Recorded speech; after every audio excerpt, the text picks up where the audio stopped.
কথা দি কথা ৰাখিলে বহু ৰাজনৈতিক নেতাই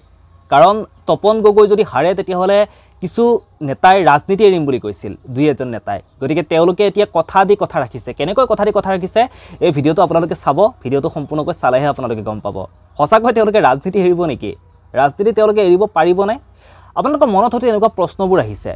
আহক ভিডিঅ'টোলৈ আগবাঢ়ো ভিডিঅ'টোত কথাবোৰ খুদা ভাঙাকৈ আপোনালোকক কওঁ তেতিয়াহ'লে আপোনালোকে কিছু কথা বুজিব পাৰিব বুলি মই আশা কৰিছোঁ যিহেতু গৌৰৱ গগৈ যোৰহাট সমষ্টিৰ পৰা জিকিল গৌৰৱ গগৈ জিকাৰ দিনাখন কি ধৰণৰ উলহ মালহ পৰিৱেশৰ সৃষ্টি হৈছে সেইটো ক'বই নালাগে কাৰণ সকলোৰে চকু আছিল যোৰহাট সমষ্টিটোত গৌৰৱ গগৈৰ ওপৰত সকলোৰে চকু আছিল কাৰণ গৌৰৱ গগৈক মানুহে যি ধৰণে তুলা ধনা দিছে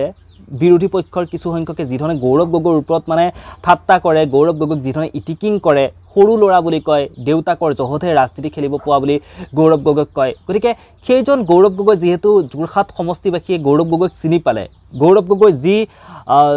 তেওঁৰ মানে কি আৰু কি বুলি কয় এতিয়া গৌৰৱ গগৈ যি তেওঁৰ দক্ষতা তেওঁৰ যি দক্ষতা সেই দক্ষতা কথা যোৰহাট সমষ্টিৰ মানুহে গম পালে আৰু গম পোৱাৰ পিছত অৱশেষত যোৰহাট সমষ্টিৰ মানুহে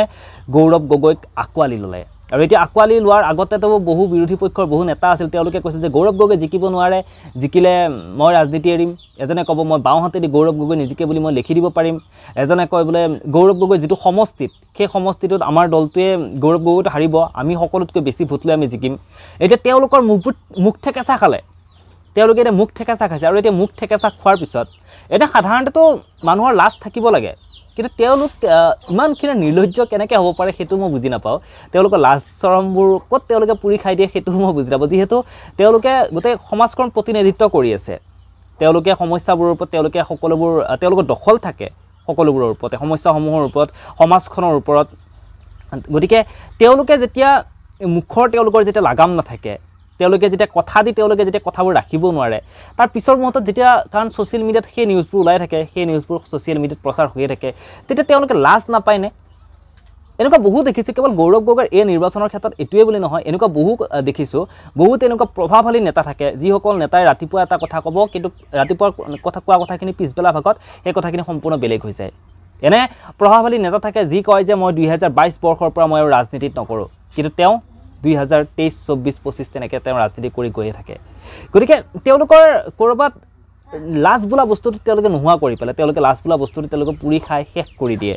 কাৰ কথা কৈছোঁ মই আপোনালোকক খুলি ভাঙি নকলেও হয়তো আপোনালোকে বুজি পাব কাৰণ বেছিকৈ খুলি ভাঙি কথা কোৱাটোও দিগদাৰ কাৰণ বেছিকৈ যদি খুলি ভাঙি কথাবোৰ কওঁ তেতিয়াহ'লে আমাৰ জীৱনলৈ সংশয় আহি পৰে ক'ৰবাত আমাকো ধৰি দি জেলৰ ভাত খুৱাই দিব পাৰে গতিকে ইমান খুলি ভাঙি কথাবোৰ নকওঁ গতিকে কাৰ কথা কৈছোঁ আপোনালোকে হয়তো অনুমান কৰিব পাৰিছে আৰু বৰ্তমান এটা খবৰ শুনিবৰ কাৰণে খুব ইচ্ছুক হৈ আছোঁ কোনটো খবৰ জানেনে কাৰণ তেওঁলোকে যিহেতু কৈছে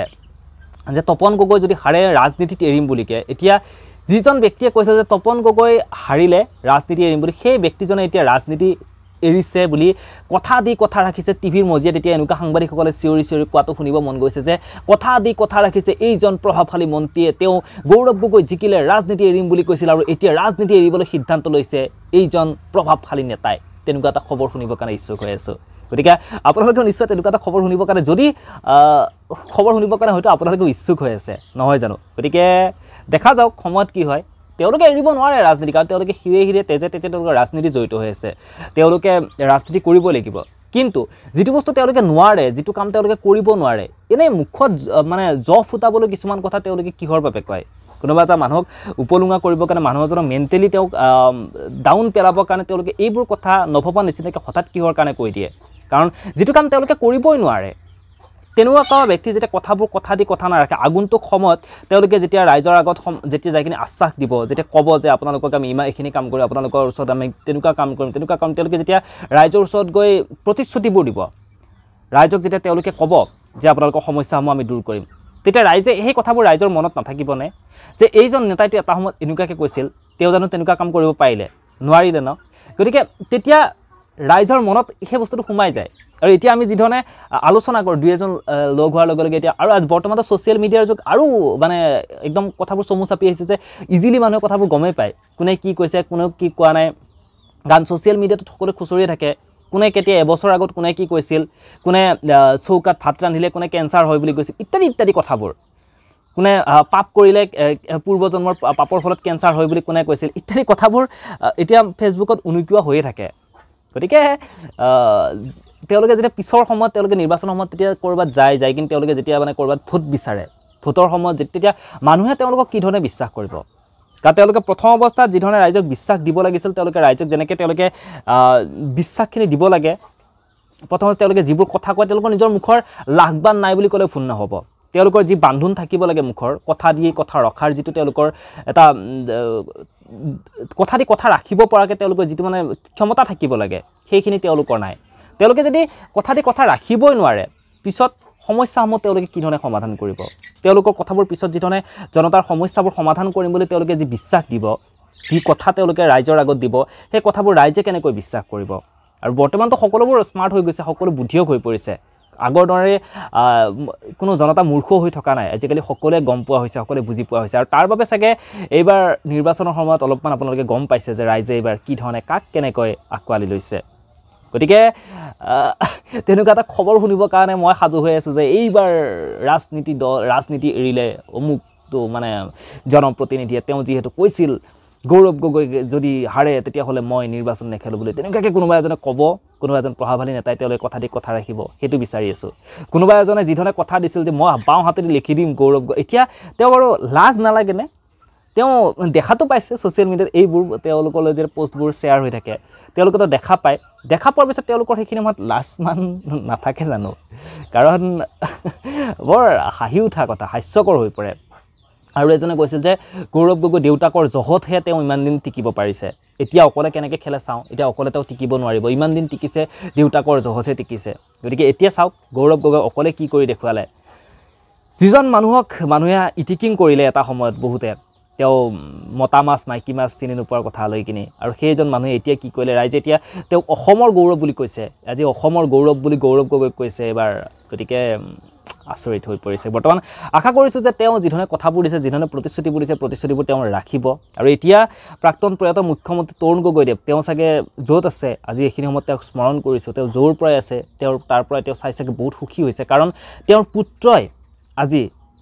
চক্ৰবেহু ফালি তেওঁ ওলাই আহিছে তেওঁ দেখুৱাই দিছে তেওঁ মানুহক উত্তৰ দি থকা নাই কাকো তেওঁ আক্ৰমণ কৰা নাই কথাৰে আক্ৰমণ কৰা নাছিল কাকো ব্যক্তিগত হিচাপত ৰাজনীতিৰ ক্ষেত্ৰখনত কাকো তেওঁ আক্ৰমণ কৰি কথা কোৱা নাছিল কিন্তু আজি তেওঁ নিজৰ কৰ্মৰে তেওঁ নিজৰ পৰিচয় দাঙি ধৰিছে তেওঁ কৰ্মৰে পৰিচয় দাঙি ধৰিছে তেওঁ দেখুৱাই দিছে যে তেওঁ কি কৰিব পাৰে গতিকে মানুহৰ যেতিয়া দক্ষতা থাকে যেতিয়া কোনো এটা কাৰ্যত তেওঁ যে পাৰদৰ্শিতা তেওঁ যেতিয়া দেখে তেওঁ যদি সেইখিনি যদি টেলেণ্ট থাকে তেতিয়াহ'লে হাজাৰ বাধা আহিলেও তেওঁ সেইবোৰ নেওচি যাব পাৰে সফল হ'ব পাৰে যিমান কথা নকওক কিয় যিমান বাধা নিদিয়ক কিয় কিমান কথা ক'লে কিমান ঠাট্টা মস্কৰা কৰিলে কিমানে হাঁহিলে ইটিকিং কৰিলে গৌৰৱ গগৈ ডাঙৰীয়াক কিন্তু সেইজন গৌৰৱ গগৈ ডাঙৰীয়া কিন্তু থমকি নৰ'ল তেওঁ নিজৰ কামবোৰ কৰি গ'ল তেওঁৰ য'ত ভুল আছিল ভুলবোৰ তেওঁ শুধৰণি কৰিবৰ কাৰণে চেষ্টা কৰিলে যিবোৰ তেওঁৰ কমি আছিল কমিবোৰ তেওঁ শুধৰণি কৰিলে আৰু আজি তেওঁক ৰাইজে আঁকোৱালি ল'লে আৰু অসমৰ যিবোৰ জ্বলন্ত ডাঙৰ সমস্যা আন কাৰো সেইবোৰ সমস্যাৰ ওপৰত মাত মাতিবৰ কাৰণে সাহস নাথাকে কিন্তু গৌৰৱ গগৈ ডাঙৰীয়াই সেইবোৰ সমস্যাৰ ওপৰত দপদপাই মাতে আৰু তেওঁ যেতিয়াই কথা কয় তেওঁ কথা কোৱাৰ লগে লগে আমাৰ গুজৰাটী ভাইসকলৰ বুকু কঁপি উঠে গুজৰাটী ভাইসকলৰ চকু ডাঙৰ হৈ যায় তেওঁলোকে ভয়ত কঁপিব ধৰে তেওঁ যেতিয়াই কথা কয় আৰু গতিকে তাৰ বাবেই চাগে আজি মানুহবোৰে গম পোৱা হৈছে যে কোনজন ব্যক্তি উপযুক্ত হয় কোনজন আমাৰ আগন্তুক সময়ত আমাৰ সমস্যাসমূহৰ কাৰণে কোনজন ব্যক্তি আমাৰ সমস্যাবোৰ বুজ ল'ব আমাৰ লগত থাকিব ভুৱা প্ৰতিশ্ৰুতিবোৰ আমাক নিদি আমাৰ সহায় কৰিব গতিকে তাৰ বাবেই চাগে এজন উপযুক্ত প্ৰাৰ্থী বুলিয়ে ক'ব লাগিব উপযুক্ত প্ৰাৰ্থী এজনক বৰ্তমান সময়ত তেওঁলোকে নিৰ্বাচিত কৰিছে আপোনালোকে কি ভাবে আপোনালোকে কমেণ্ট বক্সত কমেণ্ট কৰি জনাবৰ কাৰণে একেবাৰে নাপাহৰিব গতিকে তেওঁৰ পৰা আমি বহুত কথা শিকিব পাৰোঁ বহুতে গৌৰৱ গগৈলৈ হাঁহে যে গৌৰৱ গগৈ অসমীয়া কথা ক'ব নাজানে গৌৰৱ গগৈ যিগৰাকী পত্নীগৰাকীৰ কথালৈও বহুতে কথা কয় গতিকে গৌৰৱ গগৈ সেইজন অসমীয়া ক'ব নজনা মানুহে আজি কি কৰিছে এবাৰ চাওকচোন আজি যেতিয়া তেওঁ ভাষণ দিয়ে কিমান ধুনীয়াকৈ তেওঁ কথাবোৰ কয় আৰু আপোনালোকে কি ভাবে তেওঁলোকে এবাৰ ৰাজনীতি এৰিবনে ৰাজনীতিৰ পৰা আঁতৰি তেওঁলোক থাকিব পাৰিবনে যিসকলে গৌৰৱ গগৈ ডাঙৰীয়াক ঠাট্টা ইটিকিং কৰিছিল